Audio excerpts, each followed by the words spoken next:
বাংলাদেশের এক গ্রামে ছিল বড় একটা পুকুর।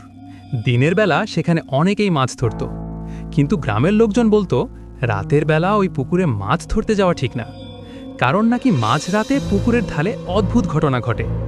গ্রামের দুই বন্ধু ছিল, রাহাত আর সুমন। তারা দুজনেই মাছ ধরতে খুব পছন্দ করত। একদিন তারা ঠিক করলো রাতে গিয়ে মাছ ধরবে, কারণ রাতে নাকি বড় মাছ ওঠে।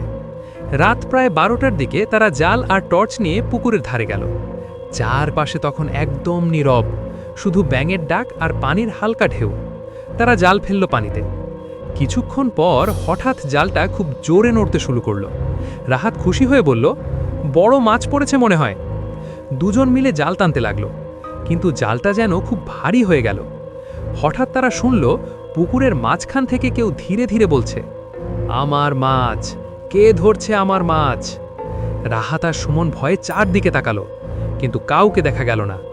ঠিক তখনই পানির ভেতর থেকে একটা কালো হাত উঠে জালটা ধরে ফেলল। তারা স্পষ্ট দেখল পানির ভেতর একটা ভয়ঙ্কর মুখ, ফ্যাকাশে চোখ তাদের দিকে তাকিয়ে আছে। রাহাত আর সুমন ভয়ে জাল ফেলে দৌড়ে পালালো। পরের দিন তারা গ্রামের মানুষকে সব বলল। তখন এক বৃদ্ধ বলল, অনেক বছর আগে ওই পুকুরে এক জেলে ডুবে মারা গিয়েছিল। তারপর থেকে সে নাকি মাঝরাতে তার মাছ পাহারা দেয়। সেই দিন থেকে গ্রামের মানুষ জানে, মধ্যরাতে ওই পুকুরে গেলে এখনও দেখা যায় পুকুরের সেই আতঙ্ক।